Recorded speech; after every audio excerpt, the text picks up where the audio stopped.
Gold, trusted gold buyers. మీరు తాకట్టు పెట్టిన బంగారాన్ని విడిపించి ఈ రోజు ఉన్న మార్కెట్ ధరకు కొనబడను.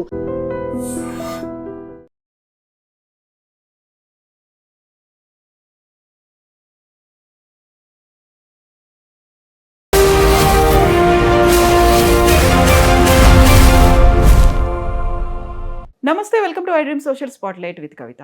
సాధారణంగా ఏదైనా ఒక సినిమా రిలీజ్ అయిన తర్వాత బోల్డ్ అని అభ్యంతరాలు కనిపిస్తుంటాయి. ఆ సినిమాలో ఉన్నటువంటి సీన్స్ గురించి కావచ్చు, డైలాగ్స్, పాటల గురించి బోల్డ్ అంత కాంట్రవర్సీ అనేది క్రియేట్ అవుతుంది. But for the first time cinema పూజ ప్రారంభం సమయంలోనే ఒక టైటిల్ గురించి బోల్డ్ అంత చర్చ జరుగుతోంది. అది కూడా తెలంగాణ, ఆంధ్రాకి సంబంధించినటువంటి ఈ చర్చ ఎందుకని ఇంత పెద్ద ఎత్తున జరుగుతోంది? మనతో పాటుగా ఉన్నారు senior journalist and film critic Bharadwaj గారు. సార్ నమస్కారం. నమస్తే అండి. ఇడుపు కాగితం ఒక పేరు అనౌన్స్ చేశారు, అందులో ఒక పూజ జరిగిన తర్వాత అంత కాంట్రవర్సీ లేకపోతే ఆ విపరీతమైనటువంటి చర్చ ఎందుకు జరిగింది మీరే అనుకుంటున్నారు అసలు? అంటే మాండలికాల మీద ఉండాల్సిన గౌరవం లేకపోవడం వలన జరుగుతుందండి ఇది. అంటే ఇంతకు ముందు కూడా సాహిత్యం దాశరథి రంగాచార్య గారి నవలలు అక్కడ చదివారు, ఆంధ్రాలో కూడా. అలాగే రాచకొండ విశ్వనాథ శాస్త్రి గారి రచనల్లో కూడా ఉత్తరాంధ్ర మాండలికమే వాడేవాడు ఆయన. అలాగే టైటిల్స్ కూడా రాయలసీమ నుంచి వచ్చినటువంటి రచయితలు అనేక మంది ఉన్నారు. వాళ్ళ నవలలు వాళ్ళ మాండలికమే ఉండేది. ఇప్పుడు నామిని సుబ్రహ్మణ్యం నాయుడు గారి రచనల్లో ఆంధ్ర ప్రాంతపు వాళ్ళకి తెలియని పదాలు అనేక ఉండేవి. అవి ఏమిటి అనేవి ఎత్తుక్కుని తెలుసుకుని ఆ చదివే క్రమంలో అర్థమైపోతుంది ఆ పదం ఏమిటి అనేది.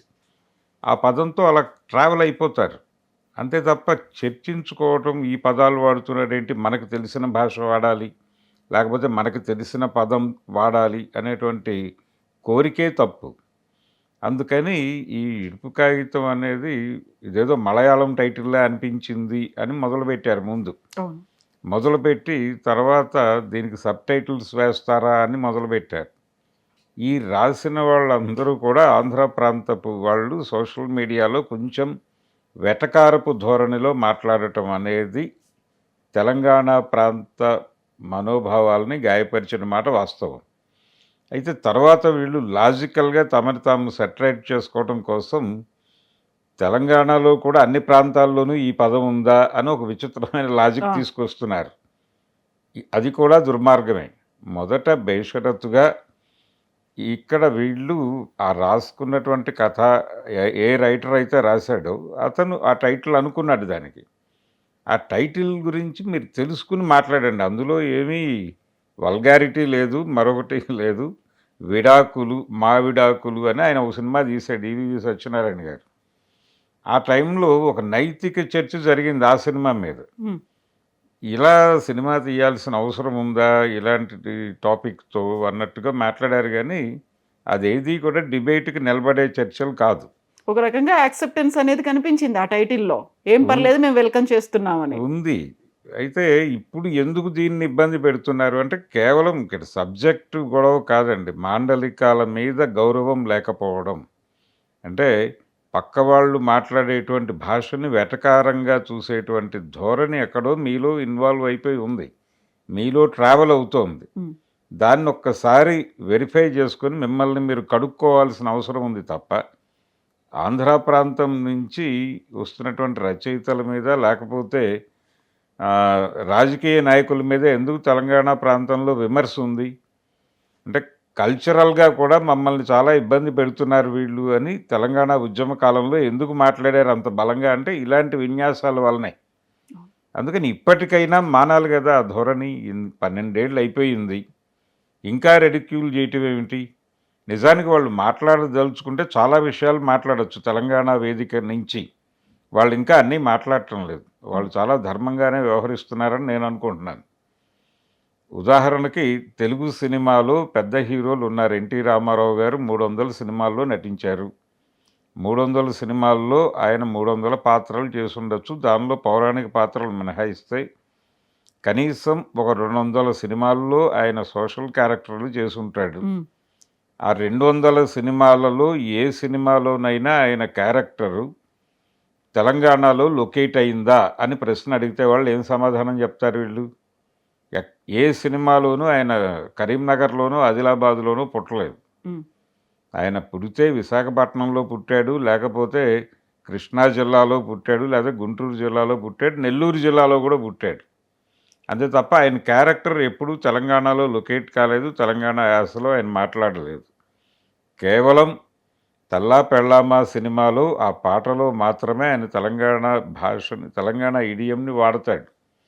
ఆ వచ్చిండన్నా వచ్చాడన్నా వరాల తెలుగు ఒకటేనన్నా అనేదో మాట్లాడతాడు తప్ప ఆయన అది కూడా రాసింది డాక్టర్ సి నారాయణ రెడ్డి గారు మాత్రమే రాశారు. అది ఆయన తెలంగాణ వాడు కాబట్టి ఆ అనేది. సినిమాయే వ్యూహాత్మకంగా అప్పుడు ప్రత్యేక తెలంగాణ తొలి దశ ఉద్యమ కాలంలో తీసిన సినిమా అది. ఆయన ఉద్దేశంలో ఆయన ప్రొడ్యూసర్ రామారావు గారు ప్రొడ్యూసర్ ఆ సినిమాకి. తల్లా పెళ్ళామా అని టైటిల్ పెట్టడంలోనే ఆయన ఉద్దేశం ఏమిటంటే, తల్లి అంటే సమైక్యత అని, భార్య అంటే వేర్పాటువాదాన్ని ప్రేరేపించే దానికి సింబల్గా భార్య క్యారెక్టర్ తీసుకున్నాడు ఆయన. పెళ్ళాం క్యారెక్టర్, పెళ్ళాం మాట విని ఉమ్మడి కుటుంబం నుంచి విడిపోతారు ఉమ్, అనే సెన్స్ పట్టుకొచ్చి తల్లా పెళ్ళామా అని టైటిల్ పెట్టడంలోనే వేర్పాటువాదాన్ని ప్రోత్సహించకూడదు అన్న ధోరణి ఉంది. అది నిజానికి ఆయన పొలిటికల్ లైన్కి, ఆయన అవగాహనకి అది భిన్నమే. కాకపోతే ఆ టైంలో సమైక్య రాష్ట్రాన్ని ఆయన కోరుకుని దాన్ని ప్రతిపాదించడం కోసం ఆ సినిమా తీసి నారాయణ రెడ్డి గారితో బలవంతంగా ఆ పాట రాయించాడు. ఆ తర్వాత ఆయన ముందు చాలాసార్లు విద్యార్థులు ప్రశ్న తీసుకొచ్చి పెట్టారు, మీరు అలా ఎలా రాశారండి, ఆ తెలుగు జాతి మనది, నిండుగా వెలుగు జాతి మనది అని. అంటే లేదండి, ఇప్పుడు కూడా నేను అదే అంటున్నాను, ఉమ్, తెలుగు జాతి మనది, రెండుగా వెలుగు జాతి మనది అంటున్నానని మార్చుకున్నాడు ఆయన. ఎన్టీ రామారావు గారు చనిపోయిన చాలా కాలానికి వచ్చిన మాట అది. కాబట్టి ఆ రోజున ఆయన బుల్డోజ్ చేసి పని చేయించుకున్నాడు తప్ప ఆయన సినిమాల్లో కూడా ఎప్పుడూ తెలంగాణ ప్రాంతీయ వ్యవహారాలు ఏవీ దర్శనం ఇవ్వలేదు. ఉమ్, ఒకే ఒక్క సినిమా జీవిత చక్రం, అందులో ఇద్దరు హీరోయిన్లు, ఒక హీరోయిన్ తెలంగాణ ప్రాంతానికి చెందిన అమ్మాయి, శారద గారు చేశారు ఆ క్యారెక్టరు. రెండోది ఆంధ్ర ప్రాంతానికి చెందిన అమ్మాయి వాణిశ్రీ గారు చేశారు ఆ క్యారెక్టరు. ఈ తెలంగాణ ప్రాంతపు అమ్మాయిని పరిచయం చేస్తూ ఒక పాటతో మొదలవుతుంది. అది బతుకమ్మ పాట. ఆ బతుకమ్మ పాటను కూడా ఆ రోజుల్లో ఆంధ్ర ప్రాంతంలో చాలా రెడిక్యూల్ చేశారు. రేడియోలో ఆ పాట వచ్చేటప్పుడు ఉమ్, అంటే మావారు వచ్చిరి ఉయ్యాలో, మీవారు వచ్చిరా ఉయ్యాలో అని ఉంటుంది దానిలో. ఏమిటి గోలంతా అని చాలామంది వ్యంగ్యంగా కామెంట్స్ చేసుకునేవారు. ఈ పాట పెట్టడం ఏమిటి ఈ సినిమాలో అని, ఎన్టీ రామారావు గారి సినిమాలో ఈ పాట ఏమిటి అని చర్చలు జరిగేవి అప్పుడు కూడా. మా స్టాండర్డ్కి తగ్గట్టుగా లేదు అనేటువంటి ఒక లేదు భావన. అనే భావన. అంటే అలాంటి అభిప్రాయమే దాదాపుగా ఈ ఇడుపు కాగితంలో ఇంకా క్లారిటీ ఉంది విడాకులతో పోలిస్తే. అంటే విడాకులు అనేది ఎందుకు ఎమర్జ్ అయింది, ఆ పదం వెనకాల కథ ఏంటి అనే దానిలోకి వెడితే ఉమ్, ఆ పదమే చాలా ఇబ్బందికరమైనటువంటి పదం. ఇన్హ్యూమన్ కూడా, అంటే అప్రజాస్వామికం, ఇవన్నీ కలిసి ఉన్న పదం అది. అదొక రకంగా బుల్డోజ్ చేసేటువంటి కల్చర్ని ప్రతిబింబింపజేసే పదం. విడాకులు అని అంటున్నారంటే ఎవరి ఆకు వారు తీసుకుని భోజనం చేస్తారనే అనుకుందాం. అంటే అంతకు ముందు వాళ్ళు ఏకాకు విధానాన్ని పాటించి ఉండేవారు విడాకులు కోరుకుంటున్నటువంటి వారు. ఉమ్, ఏకాకు అనే సెన్స్ ఎందుకు వచ్చి ఉంటుంది అంటే, భర్త భోజనం చేసినటువంటి ఆకులోనే భార్య భోజనం చేయవలెను. ఆయన భోజనం చేసి ఆయనకు భోజనం పెట్టిన తర్వాత ఆయన తినేసి వెళ్ళిపోతాడు. వెళ్ళిపోయిన తర్వాత ఆవిడ వచ్చి కూర్చుని అదే విస్తరిలో భోజనం చేసి అప్పుడు ఆ ఆకు తీసి బయట పారవేయవలను. ఇది సిస్టమ్. ఈ పద్ధతిలో వాళ్ళు ఒకటే ఆకు వాడుకునేవాళ్ళు. ఇప్పుడు ఎవరి ఆకు వారు కోరుకుంటున్నారు అనే సెన్స్లో విడాకులు అనే పదం వచ్చినప్పుడు దానిలో ఉన్న ఇన్హ్యూమానిటీని వీళ్ళు సీరియస్గా క్వశ్చన్ చేస్తే ఏం సమాధానం చెప్తారు ఆంధ్ర ప్రాంతం వాళ్ళు? ఇప్పుడు విడాకులు అనే దాన్ని ప్రమోట్ చేసేవాళ్ళు విడాకులు అనొచ్చు కదా, హాయిగా ఉంటుంది. ఇడుపు కాగితంలో క్లారిటీ ఉంది.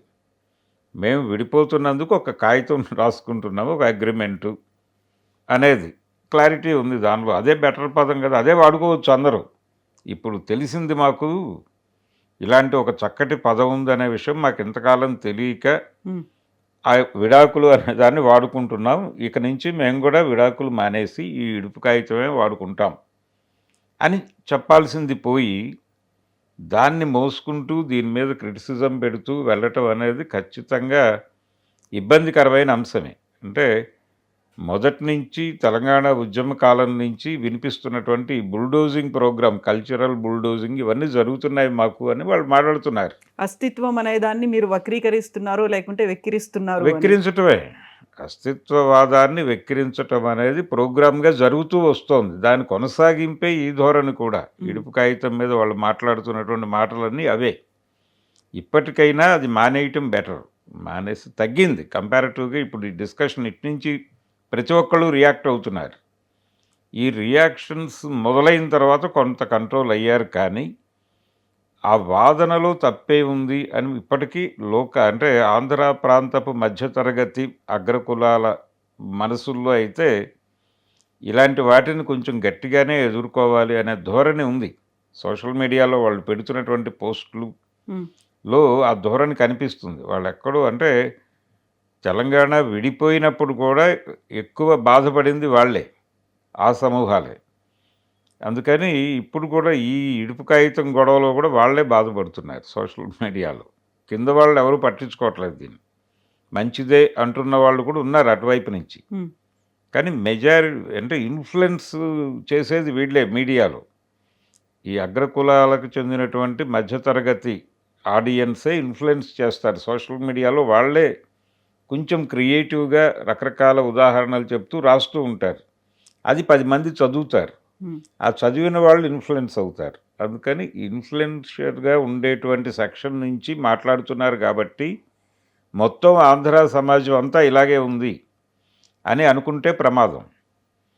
కింది వాళ్ళకి బాగానే ఉంది, ఇదేం పెద్ద ఇబ్బందికరం లేదు. అది డిస్కషన్లో లేరు, వాళ్ళు పెద్దగా పట్టించుకోవడం లేదు. ఇదేమిటి గొడవ, ఎవరో స్టూడెంట్స్ అలాంటి వాళ్ళు ఎవరన్నా చూస్తే కామెడీగా కూడా తీసుకుంటున్నారు. కానీ వాళ్ళు నిజానికి ఆంధ్ర ప్రాంతంలోనే 4 మాండలికాలు ఉన్నాయి. ఇప్పుడు తెలంగాణలో అన్ని ప్రాంతాల్లోనూ ఈ పదం తెలుసా అని మాట్లాడుతున్న వాళ్ళకి, ఇప్పుడు ఉత్తరాంధ్ర వాళ్ళు వాడే పదాలు అన్నీ తెలుసా, దక్షిణాంధ్ర వాళ్ళకి తెలియదు. అలాగే రాయలసీమ వాళ్ళు వాడుతున్నటువంటి పదాలు అందరికీ తెలుసా అంటే తెలియదు. అక్కడ కూడా తిరిగి రాయలసీమ వేరుగానే భావించుకుంటుంది తన ఐడెంటిటీ. రాయలసీమ ఐడెంటిటీనే. ఉత్తరాంధ్ర, కళింగాంధ్ర ఐడెంటిటీ అనేవారు ఇదివరకు హయగ్రీవరావు గారు బతుకుండగా. ఈ కళింగాంధ్ర ఐడెంటిటీ అనేది అక్కడ ఉంది. వాళ్ళు మాట్లాడుతూ ఉంటారు అడపాదడప. అక్కడ ఇప్పటికీ సమావేశాలు జరుగుతాయి. మేము, మా ప్రాంతము విశాఖపట్నం రాజధానిగా కళింగాంధ్ర అనే ఒక అభిప్రాయం, ఒక నినాదం ఉంది అక్కడ సజీవంగానే. రాయలసీమలో చాలా కాలంగా ఉంది ఇదే అభిప్రాయం. అయినప్పటికీ కలిపి ఉంచారు కాబట్టి ఉన్నాయి. ఇప్పుడు ఈ ఇడుపు కాగితం అనే దాని మీద వీళ్ళు మాట్లాడుతున్నటువంటి వెకిలి మాటలు వాళ్ళలో కూడా మంట రాజేసే ప్రమాదం ఉంది. అది తెలియట్లేదు వాళ్ళకి. అందులో గతంలో తెలంగాణ మూమెంట్ అప్పుడు రాయల్ తెలంగాణ దాన్ని కలిపేయండి, మమ్మల్ని కూడా తెలంగాణలో కలిపేసుకోండి, మేము ఇక్కడ ఉండలేము అనేటువంటి ఒక వాదన పొలిటీషియన్స్ దగ్గర నుంచి కూడా వచ్చింది. అంటే చాలా ఓపెన్గా దివాకర్ రెడ్డి మాట్లాడాడు ఆ మాట. దివాకర్ రెడ్డి గారు 3-4 ఇంటర్వ్యూల్లో అన్నాడు, మేము కలిస్తే అంటే తెలంగాణతో కలిపైనా ఉంచండి, లేదంటే మమ్మల్ని అసలు ఆంధ్ర నుంచి తీసేసి కర్ణాటకలో కలపండి అన్నాడు ఆయన. అనంతపూర్ జిల్లాని మీరు కావాలంటే కర్ణాటకలో కలపండి, లేదంటే తెలంగాణలో కలపండి, మేము దీంతో ట్రావెల్ అవ్వలేము అన్నాడు ఆయన. కాబట్టి అంత సఫకేటివ్గా మీరు బిహేవ్ చేస్తున్నారు అనేది మీరు అర్థం చేసుకోవాలి కదా. అది లేకుండా ఇప్పటికీ కూడా మీరు రెడిక్యూల్ చేస్తూ పెడితే ప్రపంచం ఎలా అర్థం చేసుకుంటుంది మీ బుల్డోజింగ్ ధోరణిని? మీ వాదనలో కరెక్ట్నెస్ ఉన్నప్పటికీ, వాస్తవం ఉన్నప్పటికీ మీరు వ్యక్తం చేసే పద్ధతి ఇబ్బందికరం. ఒకప్పుడు అందరి నవలలు చదివారు అందరూ. ఇప్పుడు విజయవాడ నుంచి పబ్లిష్ అయినటువంటి నవలలు ప్రపంచం అంతా వెళ్ళేవి, అందరూ చదివారు. వాళ్ళు వాడిన భాషలో ఉండేటువంటి చాలా పదాలు ఇక్కడ వాళ్ళకి అర్థం కావు, తెలంగాణలో అర్థం కావు, రాయలసీమలో అర్థం కావు, అలాగే ఉత్తరాంధ్రలో కూడా అర్థం కావు. కానీ భరించారు కదా. సినిమాలలో హీరోలు హీరోయిన్స్ వాడుతున్నటువంటి డైలాగులు, వాళ్ళు వాడుతున్న భాష టోటల్గా ఆంధ్రాకి చెందినటువంటి భాషే. ఇప్పుడు తెలంగాణ క్యారెక్టర్ పెడతారు సినిమాలో. ఇప్పుడు హీరో గారు రేసుగుర్రం సినిమాలో కొంత కథ వరంగల్లో జరుగుతున్నట్టుగా నడుస్తుంది అది. కానీ ఆ సినిమాలో ఏ పాత్ర కూడా తెలంగాణ ఇడియంలో మాట్లాడదు, ఏదో పని వాళ్ళ క్యారెక్టర్లు తప్ప.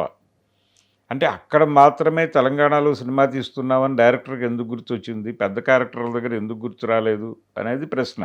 కమెడియన్లకో విలన్లకో మాత్రమే పెడతారు అనేది ఉండేది. అదే అది కనిపిస్తుంది ఆ సినిమాలో. అంటే ఉద్యమం జరిగి తెలంగాణ ఏర్పడిన సందర్భంగా కొన్ని సినిమాల్లో హీరోని తెలంగాణలో లొకేట్ చేసే ప్రయత్నం జరిగింది. అలా వచ్చిన సినిమా రేసుగుర్రం. అందులో వరంగల్లో జరుగుతున్నట్టుగా చెప్తాడు కథని, కానీ ఏ పాత్ర కూడా తెలంగాణ ఇడియం మాట్లాడదు. అలాగే లౌక్యం అని గోపీచంద్ సినిమా కూడా వరంగల్లో జరుగుతున్నట్టుగా చూపిస్తారు, కానీ వరంగల్ వాతావరణం కానీ వరంగల్ భాష కానీ ఉండదు ఆ సినిమాలో. చంద్రమోహన్ వీళ్ళు వాళ్ళ ధోరణిలో వాళ్ళు మాట్లాడతారు తప్ప ఎక్కడ తెలంగాణ ప్రాంత వాసుల్లాగా అనిపించరు వాళ్ళు. ఆ వాసన అనేది అందులో కనిపించదు. ఆ వాసన ఉండదు. సినిమా వాళ్ళ ప్లేన్లో నడుస్తుంది, కానీ లొకేషన్ అక్కడ జస్ట్ డైలాగుల్లో అడపాదడపా వినిపిస్తుంది ఆ పదం, వరంగల్ అనే పదం వినిపిస్తుంది, అంతవరకే. ఎందుకు ఈ పనులు చేస్తున్నారు అంటే ఆ టైంలో కొంచెం ఉద్యమం ప్రభావం, ఇక్కడ ఆడియన్స్ ఎలా రిసీవ్ చేసుకుంటారనే భయము అవి ఉన్నాయి వాళ్ళకి. తర్వాత వాళ్ళకి అర్థమైపోయింది మన కంట్రోల్లోనే ఉంది వ్యవహారం అంతా అని అర్థమైపోయాక ఇవి చేయక్కర్లేదు అనుకున్నారు. ఇమ్మీడియట్గా తెలుగు సినిమా హీరో తిరిగి ఆంధ్రాకి వెళ్ళిపోయాడు. ఇప్పుడు ఏ సినిమాలో కూడా ఎక్కడైనా సరే అక్కడే లొకేట్ అవుతారు వాళ్ళు. ఎందుకు తెలంగాణ జీవితాలని మెయిన్ స్ట్రీమ్ సినిమాల్లో ప్రదర్శించరు అనేది ఒక కీలకమైన విమర్శ. నిజానికి 12 సంవత్సరాల్లో ఇప్పటికీ తెలంగాణ సినిమా ఎమర్జ్ కాలేదు. అంటే ఎంత కట్టుదిట్టమైనటువంటి పద్ధతులు నడుస్తున్నాయి సినిమా రంగంలో అనడానికి ఉదాహరణ. తక్కువ ప్రయత్నాలు, వేళ్ల మీద లెక్క పెట్టే సినిమాలే తెలంగాణ జీవితానికి సంబంధించిన సినిమాలు ఉన్నాయి. ఒక జాతిరత్నాలు, ఒక బలగము అలాంటివి వస్తున్నాయి తప్ప. అంతే. అంటే బలగం వేర్లేండి, అది ఒక ఎమోషన్, తెలంగాణ ఎమోషన్ని చెప్పే ప్రయత్నం చేశాడు అతను.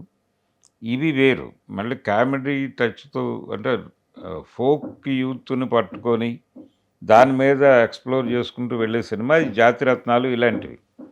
అది తెలంగాణ ఇడియం వాళ్ళకి ఉపయోగపడింది ఒక రకంగా.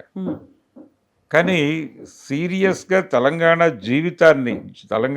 జీవితాల్లో ఉన్న కష్టాలని పోర్ట్రేట్ చేసేటువంటి కథలు కానీ సినిమాలు కానీ రావడం లేదు సినిమా ఇండస్ట్రీకి సంబంధించి. ఎందుకు జరగటం లేదు, తెలంగాణ ప్రాంత సమస్యల్ని మాట్లాడే సినిమాలు ఎందుకు తీయటం లేదు అనే ప్రశ్న ఖచ్చితంగా వేసి తీరాలి. నిజానికి అలాంటి సినిమాలు తీస్తాం మేము, ఉద్యమం సాకారం అయిపోయి రాష్ట్రం ఏర్పడిన తర్వాత అలాంటి సినిమాలే చేస్తాము అని చెప్పిన ఎన్ శంకర్ లాంటి డైరెక్టరు ఈ 12 ఏళ్లలో ఎందుకు ఒక సినిమా తీయలేదు?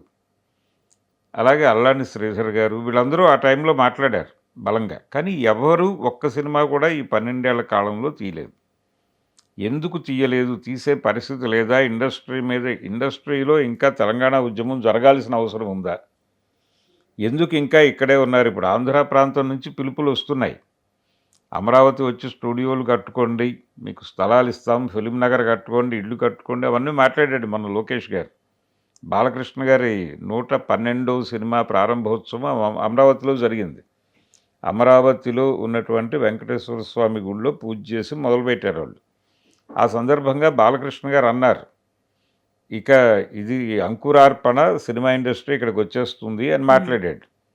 మంచిదే కానివ్వండి, అక్కడ మీరు నిర్మాణాలు అవి మొదలుపెట్టి ఇక్కడ నుంచి ఆంధ్ర ప్రాంతం వాళ్ళని అక్కడికి తరలించేసిన తర్వాత ఇది కనీసం తెలంగాణ వాళ్ళకు వదిలిపెట్టేస్తే వాళ్ళు వాళ్ళ జీవితాలని ప్రతిబింబించే సినిమాలు ఏవో తీసుకుంటారు వాళ్ళ ధోరణిలో.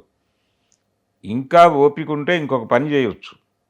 ఇప్పుడు ఈ భాషలకు గుర్తింపుకు సంబంధించినటువంటి ఒక కాన్స్టిట్యూషనల్ బాడీ ఉంది అక్కడ ఢిల్లీలో. వెళ్ళి వాళ్ళని అప్రోచ్ అయ్యి తెలంగాణ తెలుగుకి ఒక గుర్తింపు, ఆంధ్ర తెలుగుకి ఒక గుర్తింపు తెచ్చుకుంటే, ఆంధ్ర సినిమాలు ఆంధ్ర వాళ్ళు తీసుకుని తెలంగాణ సినిమాలు తెలంగాణ వాళ్ళు తీసుకుంటే ఉత్తమ ప్రాంతీయ ఉత్తమ చిత్రం అని వాళ్ళు ఏదో ఇస్తారు జాతీయ పురస్కారం. ఆ ఉత్తమ కేటగిరీలో ప్రాంతీయ భాషా చిత్రానికి ఇచ్చే పురస్కారం తెలంగాణ సినిమాకి ఆంధ్ర సినిమాకి కూడా దక్కుతుంది.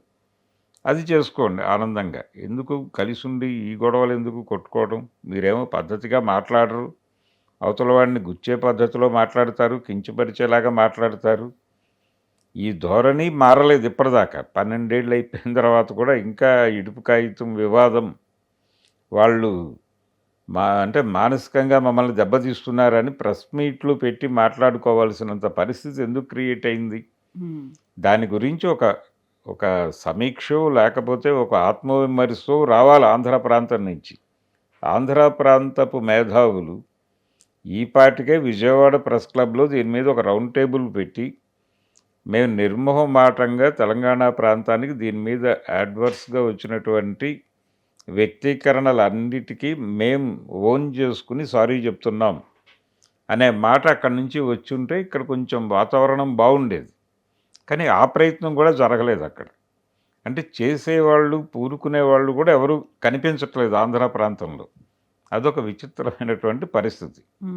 ఇది టోటల్గా ఈ ఇడుపు కాగితం చుట్టూ జరుగుతున్నటువంటి గొడవ అండి. ఇప్పుడు ఇంకొక కామెంట్ కూడా వినిపిస్తుంది, దానికి సంబంధించి వాదనలు కూడా డిఫెండ్ చేసుకునేటువంటి ప్రయత్నం.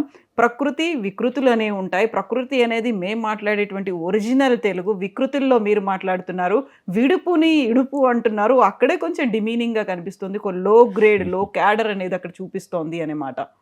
తెలంగాణ ప్రాంతంలో ఉర్దూ కలిసిన తెలుగు ఉంటుందని కూడా మాట్లాడతారు, కానీ ఆంధ్ర ప్రాంతపు తెలుగులోనే ఎక్కువ ఉర్దూ ఉంటుంది అనేది నిజం. ఎందుకంటే ప్రతిరోజు మేము ఉదయాన్నే లేచి అంటారు వాళ్ళు. ఆ ప్రతిరోజు రోజు అనేది ఉర్దూ పదం. ఇక్కడ దినాము అంటారు. దినం అనేది తెలంగాణలో వాడుకలో కలదు, కానీ ఆంధ్ర ప్రాంతంలో రోజు అనే అంటారు. ఇలాంటివి వెతికితే అనేక పదాలు ఉర్దూ పదాలు అక్కడే వాడతారు ఎక్కువ. అంటే రెవెన్యూ సిస్టమ్ నుంచి భాషలోకి జొరబడిపోయినటువంటి అనేక ఉర్దూ పదాలు. దస్కత్ చేసావా అని అడుగుతారు. ఈ దస్కత్ అనే పదం అక్కడి నుంచి పట్టుకొచ్చింది, ఉర్దూ పదమే. దరఖాస్తు ఇవన్నీ ఇలా 100 కనిపిస్తాయండి. ఒక వాక్యం తీస్తే దానిలో కనీసం ఒక ఉర్దూ పదం కనిపిస్తుంది. రీజన్ ఏంటంటే ఈ రెవెన్యూ సిస్టమ్ మొఘల్ నుంచి రావటం వలన ఆ పదాలన్నీ అలా నడుస్తూ వచ్చాయి. దాన్ని యాక్సెప్ట్ చేయరు వాళ్ళు. అది తెలుగే అంటారు. ఏమండి రోజు అంటున్నారు మీరు, అది ఉర్దూ పదం అంటే ఒప్పుకునే వాళ్ళు ఎంతమంది ఉంటారు? విజయవాడలో ఏదైనా సెంటర్లో ఈ డిబేట్ పెడితే రోజు అనేది తెలుగు పదం, నీకు తెలియకపోతే వెళ్ళి తెలుసుకో అని అరుస్తారు. దినం అనేది తెలుగు పదం అండి, అది ప్రకృతి వికృతి ఈ సిద్ధాంతాలు కాదు. మీరు మాట్లాడుతున్న మాటల్లో దొర్లుతున్నటువంటి ఉర్దూ పదాలు ఏమిటో మీరే ఒక లిస్ట్ ప్రిపేర్ చేసుకోవచ్చు. డిక్షనరీ లేకపోతే ఉర్దూ ఇది ఏదైనా దగ్గర పెట్టుకొని మీరు ప్రామాణికంగానే మిమ్మల్ని మీరు సర్వే చేసుకుంటే ఎన్ని ఉర్దూ పదాలు వాడుతున్నారో తెలుస్తుంది. ప్రత్యేకించి తెలంగాణ తెలుగులో ఇక్కడ ఏదో నిజాం రూల్ నడిచింది కాబట్టి నువ్వు గ్రాంటెడ్గా తీసేసుకుని ఇదంతా ఉర్దూ కలగలిసినటువంటి తెలుగు అని కామెంట్ చేయటం కూడా బుల్డోజింగ్ ప్రోగ్రాంలో భాగమే. కల్తీ తెలుగు ఇది, అసలు సిసల్ది మాదే అని ఏమీ కాదండి, అది ఆ పేరుతో చెప్తున్నారు అంతే. ఆ పేరుతో చెప్తున్నారు కానీ మాండలికంలోనే నిజమైన తెలుగు బతుకుంది.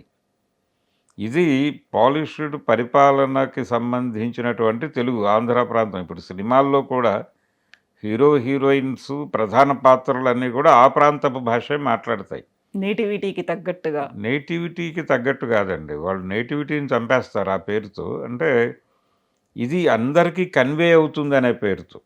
అంటే తెలంగాణ ఇడియంలో మాట్లాడితే కొంతమందికి అర్థం కాదు, లేకపోతే ఉత్తరాంధ్ర ఇడియంలో మాట్లాడితే కొంతమందికి అర్థం కాదు. అందరికీ అర్థమై సర్వజనామోదం పొందిన భాష మాది, ఒక జనరలైజ్డ్గా ఉంటుంది అని కోస్తాంధ్ర, విజయవాడ, గుంటూరు భాష ప్రామాణికం అన్నట్టుగా బిహేవ్ చేస్తారు.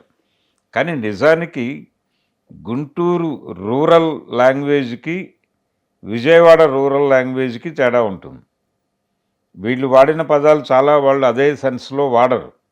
అది వీళ్ళు గమనించరు, పట్టించుకోరు. ఇది ఒక ప్రమాదం.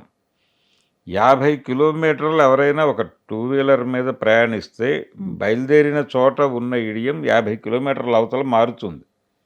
విజయవాడ నుంచి ఏలూరు వెడితే 60 కిలోమీటర్లు, ఆ 60 కిలోమీటర్లలోనే భాష మారుతుంది. వెస్ట్ గోదావరి తెలుగు వేరు, విజయవాడ తెలుగు వేరు. అటు వెడితే గుంటూరు తెలుగు వేరు, ప్రకాశం వెడితే ఇంకా మారుతుంది. నేను అంత దూరం కూత పెట్టలేనబ్బా అంటాడు ఒంగోలు వెళ్తే. కూత పెట్టడం అంటే ఆయన సెన్స్, నేను అంత దూరం ప్రయాణం చేయలేను అని. అది వీళ్ళకి విడ్డూరంగా కనిపిస్తుంది. వాళ్ళ వాళ్ళ వాడుక అది. కూతబెట్టడం, ఏం మాట్లాడుతున్నావు నువ్వు అంటే తంతారు వాళ్ళు అక్కడ. దాన్ని రెడిక్యూల్ చేయటం చాలామంది విజయవాడ ప్రాంతపు వాళ్ళు ఒంగోలు ఎడితే ఈ జోకేస్తారు అక్కడ. ఇలాంటి పదాలు అనేకం దొరుకుతాయి. నీకు వింత అది. ఉమ్, అంటే ఇది ప్రపంచపు వింత అని చెప్పి నువ్వు సినిమాలో కామెడీ క్యారెక్టర్కి పెట్టేస్తావు. ఇది ప్రమాదం. నీకు వినోదం కలిగించింది ప్రపంచానికి వినోదంగా జొప్పించటంలోనే నీ దుర్మార్గం ఉంది. అందుకని ఇప్పటికీ కూడా దక్షిణాంధ్ర పర్టికులర్గా అంటే ఆ 2 జిల్లాల అనే పదం రకరకాలుగా ప్రచారంలో ఉంది. అంటే సినిమా పరిశ్రమని ఇప్పటికీ నడిపిస్తోంది 2.5 జిల్లాల కులమే అనేది ఒక అభిప్రాయం చాలామందిలో ఉంది. ఏమిటా 2.5 జిల్లాల కులం అంటే కమ్మ కులం అనే, అంతకుమించి వేరే ఇదేమీ లేదు. ఈ బుల్డోజింగ్ జరుగుతోంది కూడా అక్కడి నుంచే. అయితే ఈ సినిమా ప్రొడ్యూసర్లు ఆంధ్ర ప్రాంతానికి చెందిన వాళ్ళే. ఇడుపు కాగితం అవును. అంటే వీళ్ళు ఇక్కడ సెటిల్ అయిపోయినటువంటి వాళ్ళు. వాళ్ళకి డైరెక్టర్ గారు వచ్చి ఒక కథ చెప్పాడు. ఆ కథకు కన్విన్స్ అయ్యారు వాళ్ళు. ఆ పాయింట్కి తీయాలనుకున్నారు. అతను ఈ టైటిల్ అన్నాడు. ఇది కొంచెం వింతగా ఉంది, అట్రాక్ట్ చేస్తుంది ఇది జనాల్ని, జనాల అటెన్షన్ని గ్రాప్ చేసే కెపాసిటీ ఉంది ఈ టైటిల్కి అని ఫీల్ అయ్యి ఓకే అన్నారు వాళ్ళు. ఉమ్, మార్కెట్లోకి టైటిల్ ఎంటర్ అయిన మరుక్షణం ఈ జ్ఞానులందరూ మేల్కొన్నారు. మేల్కొని దాని మీద దాడి చేయటం మొదలుపెట్టారు. ఇది ప్రమాదం. అందుకని ఇది బుల్డోజింగ్ తప్ప మరేమీ కాదు. దీని మీద కొంచెం సీరియస్గానే సినిమా పరిశ్రమ కూడా రియాక్ట్ కావాలి. అంటే వీటన్నిటినీ ఒక ఐక్యతని ఇబ్బంది పెట్టేటువంటి సందర్భాలు ఇవన్నీ.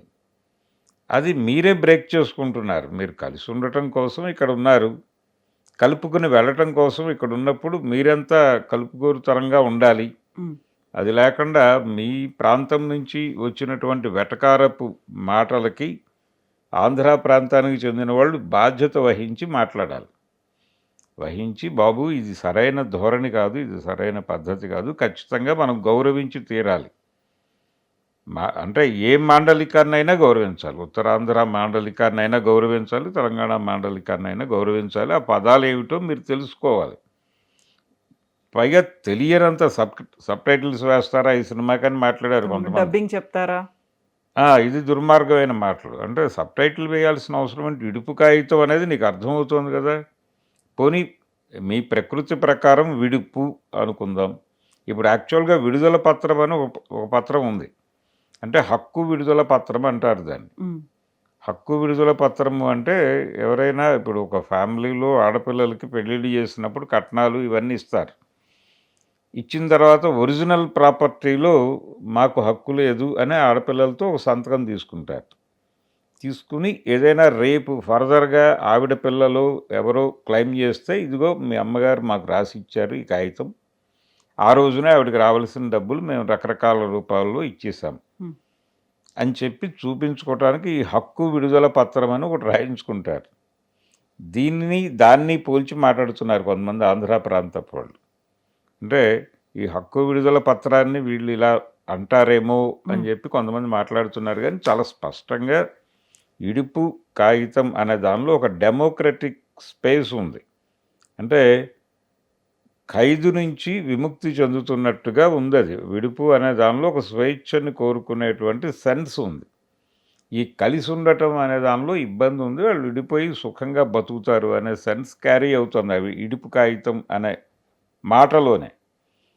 విడాకులు అనే దానిలో చాలా ఫ్యూడల్ అణచివేత ధోరణి ఉంది. అందుకని థియరిటికల్గా కూడా ఇది కరెక్టు అది తప్పు అని చెప్పచ్చు, నో ప్రాబ్లం. అంత స్పష్టమైనటువంటి దుర్మార్గ లక్షణాలు ఇంకా మీలో నడుస్తున్నాయి కాబట్టి కొంచెం మిమ్మల్ని మీరు కడుక్కుంటే బాగుంటుందని చెప్పడం తప్ప ఇందులో ఇంకా దీన్ని డిస్ప్యూట్ చేయాల్సినంత చేస్తారు ఇప్పటికే. కానీ ఇప్పటికీ ఆంధ్ర ప్రాంతపు మేధావులు ఒక చోట కూర్చుని దీని మీద ఒక అభిప్రాయ ప్రకటన చేయాల్సిన అవసరం అయితే ఉంది. దానికి కనీసం రచయితల సంఘాలు ఉన్నాయి. అక్కడ విప్లవ రచయితల సంఘం ఉంది, ఇతర రచయితల సంఘాలు చాలా ఉన్నాయి. వాళ్ళు ఎవరైనా చొరవ తీసుకుని ఒక మీటింగ్ పెట్టి ఆ ప్రాంతం నుంచి ఒక అభిప్రాయ ప్రకటన చేయిస్తే బాగుంటుంది. Yes sir, thank you so much sir. Thank you.